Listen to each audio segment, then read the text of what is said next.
Bismillah, walhamdulillah, wassalatu wassalam ala rasulillah wa ala alihi wa sahbihi wa man tabi'a sunnatahu ila yawmiddin. Assalamu alaikum wa rahmatullahi wa barakatuh. Welcome again to another episode of your weekly Islamic chat show, Guest of the Week, coming to you from Sharjah TV. I'm your host Ismail Bullock, and today with me again is Ustad Muhammad Tim Humble, and we're going to talk about small deeds with big consequences. Assalamu alaikum. Wa alaikum assalam wa rahmatullah. So already we started off with a very interesting and catchphrasey kind of title. So, but this is, you can explain that of course, but this is one of the blessings of Islam, the fact that we can do small deeds. One of the mercies of Allah is that we can do small deeds with big consequences, and that could be that could also be on the flip side, I guess, even when it comes to bad deeds. But we know that good deeds, for example, that any good deed we do, if it's accepted, has the conditions of being only for Allah and upon the Sunnah of the Prophet ﷺ, that any good deed we do is minimum counted as 10 up to 700. So I always say, and we hope, talk to myself before anyone else, we should always be able to have a heavier scale of good deeds than bad deeds, in theory. In theory. And if it's the other way around, then something's wrong. Yeah, definitely wrong. Yeah, so after praising Allah and asking Allah to exalt the mention and grant peace to our Messenger Muhammad sallallahu alaihi wasallam, to his family and his companions, I think we need to look at both sides. We need to look at the small good deeds that have huge consequences in terms of huge rewards, and also the small sins that maybe people don't think are very important but could be what tips the balance or it tips the balance against us Yawm al-Qiyamah wa a'yadhu billah, and we ask Allah to keep us safe from that. So let's start on the positive note. Let's start with the good deeds. There is a hadith of Abi Dharr radiyallahu anhu, in which the Prophet sallallahu alaihi wasallam said, "La tahqiranna min al-ma'rufi shay'a walau an talqa akhaka biwajhin talq." Don't belittle any good deed, even if it is meeting your brother with a smiling face. Al-Hafidh ibn Hajar rahimahullah ta'ala, he commented on this hadith, and he mentioned that it's because the reason we don't belittle a good deed, maybe this is not the only reason, but the reason he mentioned is, the reason we don't belittle a good deed is we don't know which good deed it will be that might tip the balance in our favor. We know from Surah Al-A'raf, there will be people on the Day of Judgment who have an equal number of good deeds and bad deeds. There will be people who have their bad deeds outweigh their good, even with all of that leniency from Allah and mercy from Allah. There will be people whose some of their good deeds were not accepted, some of their bad deeds were great in severity, and ultimately we don't know which good deed it will be that might be the good deed that will save you, and it might be something very, very small indeed. The Prophet ﷺ gave an example. He gave the example, وَلَوْ أَن تَلْقَى أَخَاكَ بِوَجْهٍ طَلْقٍ, even if it is meeting your brother with a smiling face. Do you imagine there might be a person who enters Jannah because he smiled at his brother? And that is the thing that his deeds were equal, and the thing that tipped the balance in favor and was the cause for him to enter Jannah is that he smiled at his brother. A very, very small deed, which is very weighty Yawm al-Qiyamah. From the things that also are reasons why we shouldn't belittle good deeds, is that small good deeds are easy to do, even when you're not feeling like, maybe like doing, you're not feeling so enthusiastic. We've talked in previous episodes about the hadith, inna li kulli amalin shirrah wa li kulli shirratin fatrah. Every action has a period of enthusiasm, it has a lull. Sometimes you don't feel like doing huge amounts of things. You're not just enthusiastic about your good deeds, and you're feeling a little bit sort of like you're going through a dip or a lull. In that time, it's very easy to do small good deeds.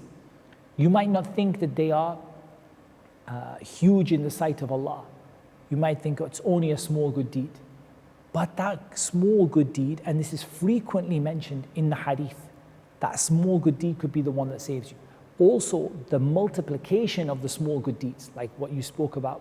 The fact that you could do a good deed, for example, you could give sadaqah. You give sadaqah, and the example that is given in the Quran, كَمَثَلِ حَبَّةٍ كَمَثَلِ حَبَّةٍ أَنبَتَتْ سَبْعَ سَنَابِلَ في كل سنبلة 100 حبة والله يضاعف لمن يشاء. And don't forget the end of the ayah, because it's very important. The example of those who spend in the way of Allah is like the example of a seed. That seed grows to a seed of corn, it grows to 7 ears. Each one of them has 100 seeds in it. So that seed grew into 700 seeds. Wallahu yudha'ifu liman yasha. And Allah will give more than that to whoever He wants. Allah will double it and triple it and quadruple it. Ad'afan mudha'afa. It will become more and more and more for whoever He wants.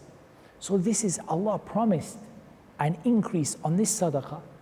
One single seed of grain became 700 seeds and more for whoever Allah wants. Something just came to mind literally right now. It's the fact, that the Prophet ﷺ said that there are 2 words that are light on the tongue and loved by Ar-Rahman, and heavy on the scales. Subhanallah wa bihamdihi, Subhanallah al-Azim. It's very simple. So that you mentioned, someone feels like that we have a lack of enthusiasm, lack of motivation, lack of energy. You could just literally, in your time of feeling like, I can't get up to do whatever I wanted to do, just sit there and say, Subhanallah wa bihamdihi, Subhanallah al-Azim. Or Subhanallah walhamdulillah wa la ilaha illallah wallahu akbar. All these, so many different small words with amazing, massive. And it's heavy on the scales, it's beloved to Allah, and it's light on the tongue. On top of that, for you to say, for example, Subhanallah walhamdulillah wa la ilaha illallah, Allahu Akbar, it's better than the dunya, it's better than the world, or better than whatever the sun rises upon, or kama qala sallallahu alayhi wa sallam, better than the world and whatever is in it. Subhanallah, and Islam is literally full of ahadith about small good deeds. While we're talking about charity, the hadith of the Prophet sallallahu alayhi wa sallam, ittaqin nar walau bi shiqqi tamrah. Protect yourself from the fire, even if it is with half a date. Half a date. And our mother Aisha radiallahu anha, I came across a narration where she gave a grape, not a bunch of grapes, she gave a grape in sadaqah. And someone asked her about it. She didn't have, sometimes Aisha radiallahu anha, she was very generous. In fact, she was so generous, she used to get in trouble for being overly generous from her family, her nephew and so on, radiallahu anhu. They used to be sometimes upset with her because she would give away her own food and she wouldn't have anything sometimes to break her fast with. One time she gave a grape and they asked her about it, and she said, Kam fiha min mithqali dharra. How much is there of, how many mustard seeds could you fit into that grape? Because Allah said, وَمَنْ يَعْمَلْ مِثْقَالَ ذَرَّةٍ خَيْرًا يَرَهُ وَمَنْ يَعْمَلْ مِثْقَالَ ذَرَّةٍ شَرًّا يَرَهُ. And that's perfectly, exactly what we said. Exactly what we're talking about, right? What we're talking about. Whoever does a mustard seeds or an atom, wherever we like to put it, of good deeds will see it, and whoever does the same of bad deeds will see it. And this is exactly what we're talking about here. And that's exactly what we're talking about. And look at how she understood it. That, okay, how many, like if we say atoms, mithqal dharra is the smallest thing that you can describe. That's what, when the Arabs use the word dharra, they don't use it necessarily to mean a mustard seed, but they use it to mean the smallest speck of something. The smallest, we would say the atom, or the smallest thing you can imagine, a speck. How many of those are inside of that one single grape? Millions upon millions of atoms inside that grape. And if every single one of those will be seen Yawm al-Qiyamah, protect yourself from the fire, even if it's only half a date. Even if you have only one date, and the only thing you can do is take the date in half and give half to somebody else, maybe that will be what will shield you from the fire Yawm al-Qiyamah. So this really tells us that we shouldn't look down upon small good deeds. And I really wanted to highlight, especially when we're feeling down, and also when we have enthusiasm also, is we tend to look at the big deeds, and that's good, that has its place, because the big deeds are important. But we tend to say, look, I'm not doing what I was doing before, I'm not studying like I was studying before, I'm not doing the good deeds that I was doing before. But there are so many of those small good deeds that are available to you to do. Dhikr, we mentioned, the small acts of charity, even the acts of charity that don't involve giving anything. Some might say, I have nothing to give. I don't even have a date to cut in half to give to somebody. And that's rare in our time, but sometimes you might have a situation like that. Like you're walking down the street, and sometimes I go to the masjid and I don't bring anything with me. I don't take my wallet with me, or I don't take anything with me, and somebody comes after the salah and says, look, can you help me out with something? I'm like, I have nothing. I came out of the house, I don't even have a date to cut in half to give you half of it. Like I didn't even have a dirham to give you. But there are some things you can do. And that's the meaning of the statement of Allah. وَأَمَّا السَّائِلَ فَلَا تَنْهَرْ.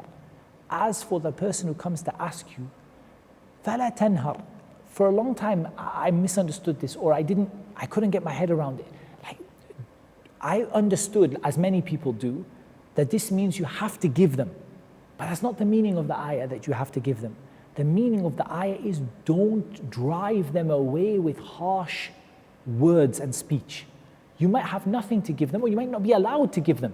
For example, you might be in a place where it's not allowed to give, or it's not wise even to give to people who are begging, for example, because it encourages it, or there's some criminal activity behind it, or it's not allowed. So even that, you can still apply the ayah.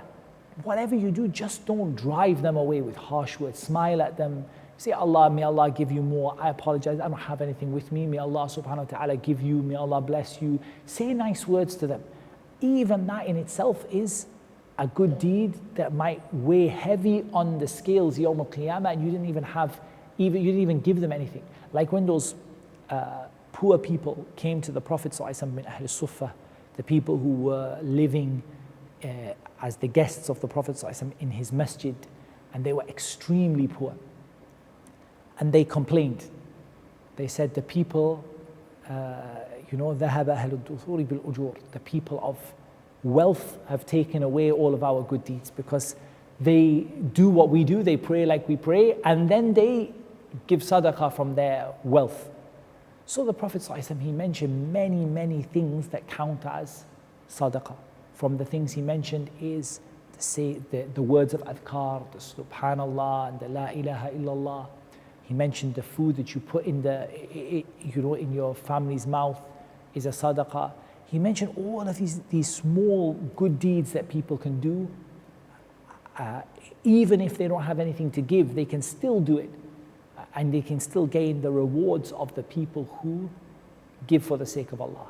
So these are things that we often neglect.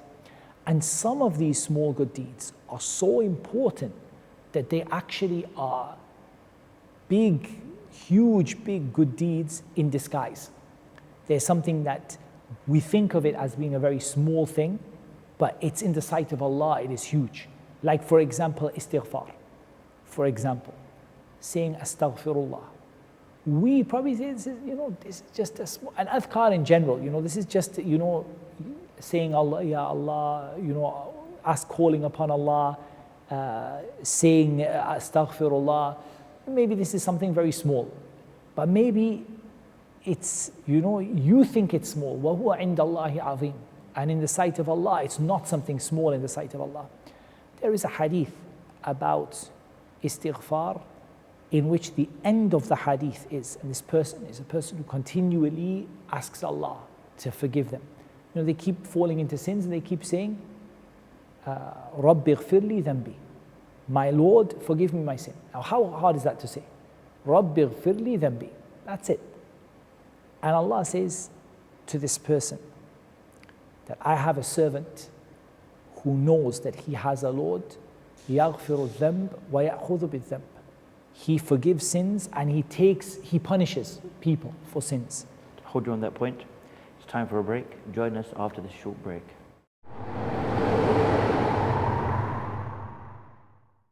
Assalamu alaikum and welcome back. Just before the break, you mentioned, and that the person recognizes that he has his Lord who rewards but also punishes for the sins. So this is about a hadith of istighfar, to illustrate how something very small in our eyes could be huge in the sight of Allah. So here, this person, they commit a sin. And they say, Rabbi ghfirli dhanbi. My Lord, forgive this sin for me. And Allah says, Inna li abdan, I have a servant who knows that he has a Lord. يغفر الذنب ويأخذ بالذنب. Or كما قال, he has a Lord who forgives and punishes. And Allah forgives him. And then the person does the same sin again. They tried to stop, but they fell into it again. And they say, Rabbi ghfirli dhanbi. My Lord, forgive my sin for me. And again, Allah says, I have a servant who knows that he has a Lord who forgives sins and takes people to account or punishes people for sins. And again, the person, and again, until at the end of the hadith, when the person does this and says, Rabbi ghfirli dhanbi, Allah says to that person, i'mal ma shi't, faqad ghafartu lak. Do whatever you want, I have forgiven you. Just because that person said, Rabbi ghfirli dhanbi, and Allah said, do whatever you want, for I have forgiven you. And that doesn't mean that person has a license to do the haram, but it means that whatever that person did, until they still keep on asking Allah for forgiveness, and they keep on asking Allah to forgive them, and they keep remembering that Allah punishes and Allah forgives, Allah keeps on forgiving them no matter what it is that they did. Such a small thing to say, Rabbi ghfirli dhanbi. SubhanAllah, for all the sins we do, can we not find ourselves even just 10 seconds to say those few small words? And there are many, many other examples like that of things which we think are very small, but in the sight of Allah are huge. And in this, I wanted to also mention the example of the woman, and there are different narrations, but the example of a woman, she was an immoral woman. She lived an immoral life. And she saw a dog, and the dog was thirsty, and she gave the dog water to drink. And Allah forgave her all of the immorality that she did, all of the haram that she did. Allah forgave her. Now, the thing that's amazing about this is, first of all, that Allah forgave her what she did because of giving an animal water to drink. But more than that, more strange than that, is that this animal is not even an animal which is considered to be pure or considered to be beloved to Allah subhanahu wa ta'ala. The dog is an animal which is generally an animal which is considered to be impure. It's an animal that doesn't have a great virtue in the sight of Allah. And yet, for giving water to a dog to drink, a person gets forgiven for sins that are like the mountain of Uhud in severity in the sight of Allah. So it shows you how something could be very small for you. You could see it as very small, but in the sight of Allah, it could be something huge. Especially things that might be hard for you, even if they are small. Like, for example, you've never been a person to, let's say, give charity, as an example. You've always been, it's just not your habit. You've not been in the habit of doing it. And the first time, you kind of feel that, I don't know, it's not really my thing. I will give something. And even it's tiny, but in the sight of Allah, that effort you made to change yourself is huge in the sight of Allah. So sometimes these very small good deeds that you do, they could be small, but they could be the thing which saves you Yawm al-Qiyamah. They could be multiplied by Allah, so they go from small to big. Or they could be things that were huge in the sight of Allah, but you thought they were small. In your eyes, you thought, this is nothing, I didn't do anything. But in the sight of Allah, it was very huge. There is a story which is narrated regarding one of the scholars of Islam, or one of the, sure, the scholars of Islam, but prolific authors, let's say, who authored a great deal and famous and so on. And they died and they passed away, and they were seen in a dream. And in that dream, they were seen in a good state. And the person asked them, with what did Allah forgive you? What did Allah forgive you? What was the deed you did that brought you the forgiveness of Allah? And the person said, Wallah, it was not any of the things that I did. Like none of the books that I wrote, none of the huge efforts that I made, but it was the fact that I used to teach the small children Surah Al-Fatiha. And that just, we're not bringing it as an evidence, because it's not an evidence, but it's just an illustration of how we're thinking that, I wrote these books and I did all this effort, and the thing that Allah accepted from you was something in your eyes very, very small. But in the sight of Allah, it was something big. And maybe it's just, you taught a small child something, you taught them Surah Al-Fatiha, or you taught them some words of adhkar, or you helped out somebody which you don't even remember it. And you go back to that hadith that a person might say a word and not think anything of that word at all. And that word might be the thing that raises them up in paradise in levels, and they never even considered it. They never even remembered it. Somebody might be forgiven Yawm al-Qiyamah for something they don't even remember doing. It's like, I did that? It was just a small, it was so insignificant.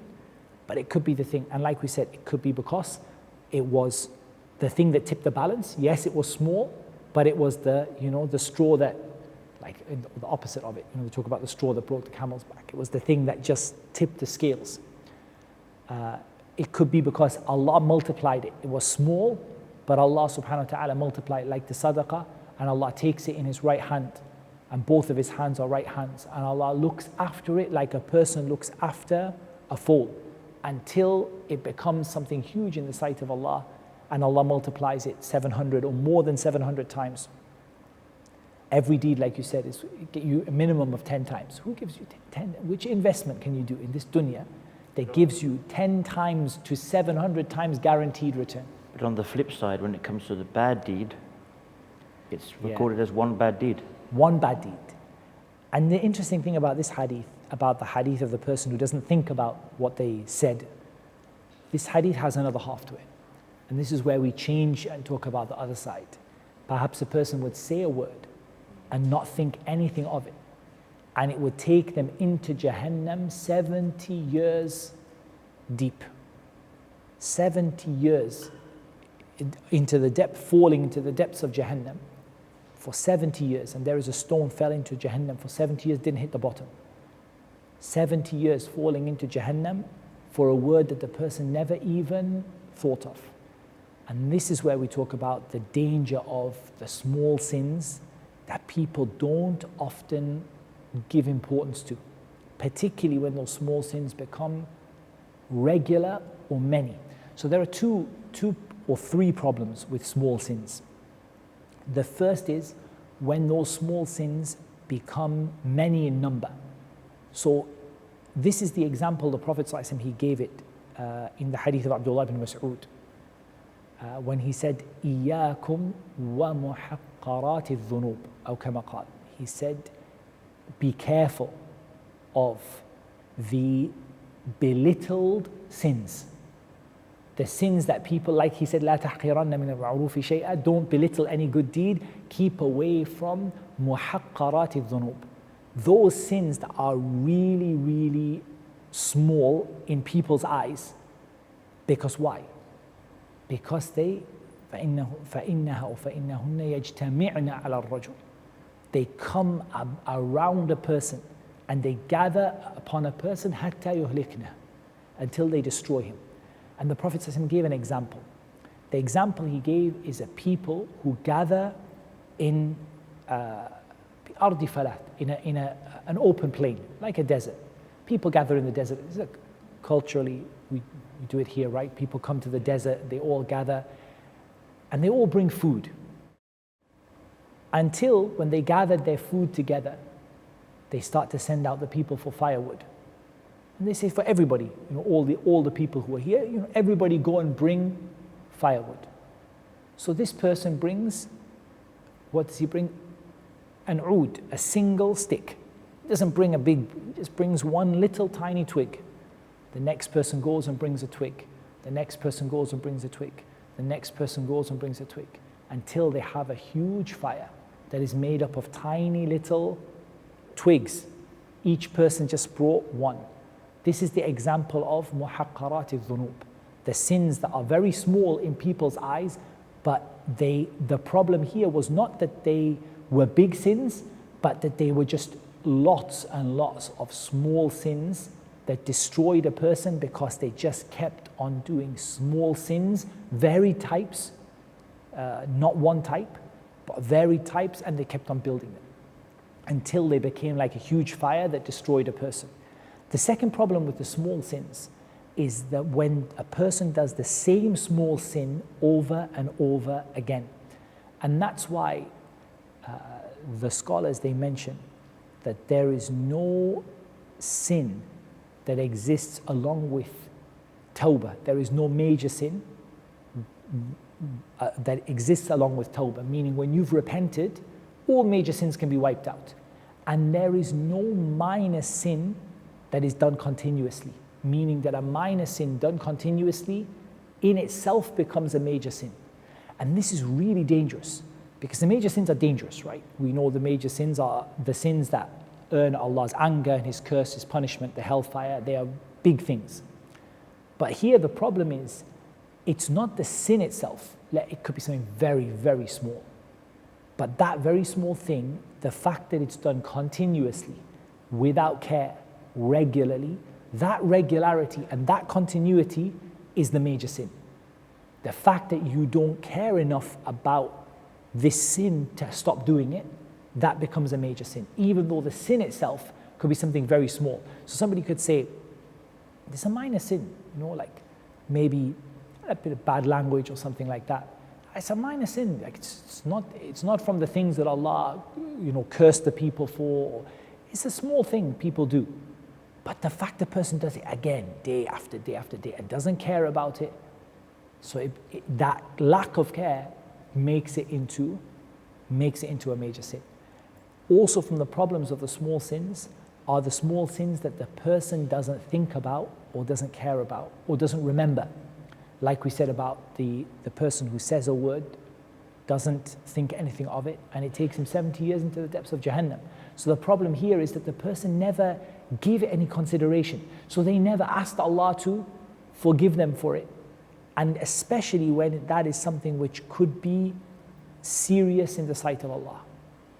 And Allah Azza wa Jalla mentioned in Surah An-Nur and elsewhere that there are some sins that you think they are hayyin, they are very easy. وَهُوَ عِنْدَ اللَّهِ عَظِيمٌ.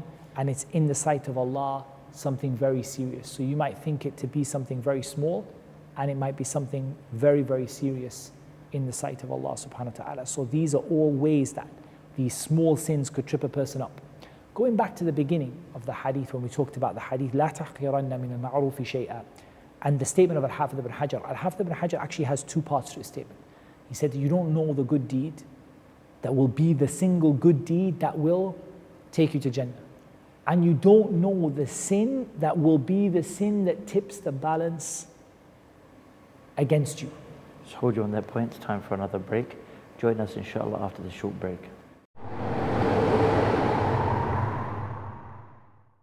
Assalamu alaikum and welcome back. Just before the break, you'd mentioned the two parts to the statement of Ibn Rajab. Yeah. Al-Hafidh ibn Hajar rahimahullah ta'ala, he said, when he commented on the hadith, لا تحقرن من المعروف شيئا, don't belittle any good deed. We said at the beginning, he said, you don't know the good deed, which will be the one that will tip the balance for you and enter you to Jannah. You also don't know the bad deed that could be the one that tips the balance for you into Jahannam. And it could be something very small. It could be the straw that broke the camel's back. It could be a very, very small bad deed, but it happened that your bad deeds and good deeds were equal, and it tipped the scale in the wrong way. So these are all reasons, and I think we came up with 4 or so reasons why we have to pay attention to the small sins, not just the major sins. A person needs to deal with this, and this is the next point I wanted to talk about, is how do we handle these small sins? Apart from knowledge, which is obviously important to know what is sinful and what isn't. But generally, there's a few different things that we need to do. The first thing is we need to see that all sins are serious. Don't belittle sins. Oh, it's only a small sin. It's only something small. There are other things I need to worry about. If you're doing a sin and you are able to stop doing it, stop doing it. Don't see anything as being too small. That's one thing. It reminds me of that statement that the Salaf, when they said that when a sin, when they would, or people, they said that people have become that when it's as if when a sin comes, it's like a fly. They just brush it away. Whereas they would look at it as a sin was like a mountain falling on them. Yeah, like a mountain about to crush a person versus a fly that a person just brushes off. So you see your sins as being important and serious. And you also see that wherever it's possible for me to get rid of something, get rid of it. There are some things we do, there is no reason even, there's not even any desire, it's just a bad habit that a person has. So wherever a person can get rid of it, get rid of it. Constantly asking Allah for forgiveness. The Prophet ﷺ, he mentioned, إِنِّي لَأَسْتَغْفِرُ I ask Allah's forgiveness in a day, in some narrations, 100 marra, in some narrations, 70 marra, 70 times or 100 times, or 80 times, or different narrations. This is not, the Prophet ﷺ himself was the one whose everything was forgiven for him. And he was the one who was protected from major sins, and protected from deliberate sins, and protected from any kind of thing which would take away from his messengership. And he would seek forgiveness 100 times, 80 to 100 times a day. How about us? That seeking forgiveness is there as an example for us to follow. And it's not that you sit there like people do in the morning and say, astaghfirullah, astaghfirullah, astaghfirullah, astaghfirullah, astaghfirullah. That's not the meaning of the hadith. The meaning of the hadith is that you are frequently asking Allah's forgiveness during the day. That's the first thing. The second thing is, وَأَتْبِعْ السَّيِّئَةَ الْحَسَنَةَ تَمْحُوهَا. Wipe out the bad deed by following it with a good deed. Follow up the bad deed with a good deed, it will wipe it out. This is something we also forget to do a lot of the time. We did something wrong, okay, go do something right. Go do something good, a small good deed to wipe out the small sin. Go do something good. And generally speaking, Allah gives you many deeds which are there to erase what is between them. For example, as-salat ila as-salah, from prayer to prayer. Al-jumu'ah ila al-jumu'ah, from jumu'ah to jumu'ah. Ramadan ila Ramadan, from Ramadan to Ramadan. Al-hajj, and so on. These are all things which are there to wipe out the sins that happen between them. So the Prophet mentioned al-umrah ila al-umrah, from umrah to umrah, wipes out the sins that were done in the middle, the minor sins that were done in the middle, or the major sins if you bring tawbah, if you repent. So they are wiped out by, umrah to umrah, jumu'ah to jumu'ah, Ramadan to Ramadan. Even one prayer to another prayer wipes out the sins that were done. Wudu, the sins fall from the person when they're making wudu. These are things that it's not difficult for us to just make those regular habits of the regular 5 daily prayers, the Jumu'ah, the just regular good deeds, being in a state of wudu, and things like that to help to wipe out those sins that are small sins maybe, but they are sins that we've maybe built up. So pouring the water on that fire. And then also, a person takes themselves to account and looks at themselves. يَا أَيُّهَا الَّذِينَ آمَنُوا اتَّقُوا اللَّهَ وَلْتَنْظُرْ نَفْسٌ مَا قَدَّمَتْ لِغَدْ وَاتَّقُوا اللَّهَ إِنَّ اللَّهَ خَبِيرٌ بِمَا تَعْمَلُونَ. O you who believe, have the taqwa of Allah, protect yourself from Allah's punishment, and let everyone look at what you put forward for tomorrow. And when you look at yourself, you actually see what are the regular small sins. So I would advise everybody who's watching this, and I would advise myself first of all, it's not that I want you to share it with anyone. We actually don't share our sins with people. We don't want to share our sins with people, ever. We conceal our sins. But yourself, ask yourself, if I was to just 5 things that I do regularly, they might be small, that I know that Allah does not like it. Allah doesn't love it. Be small things.